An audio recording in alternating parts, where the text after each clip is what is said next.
Hello guys, in this video I'm going to show you how to turn on the payment due notifications on the Klarna application. But first of all, I just want to mention, please don't forget to subscribe to our channel, because at 100,000 subscribers we are going to show you our YouTube revenue statistics and growth strategy, how to make money online. So let's jump into it. First of all, open the application on your device. Tap to the profile button next to the budget option at the bottom of the screen and go to the settings icon at the upper right corner of the page.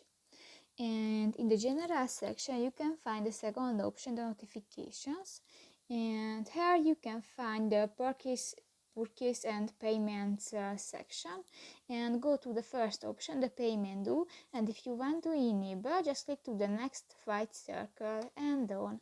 So that's pretty much it for this video guys. See you in the next one. Bye bye.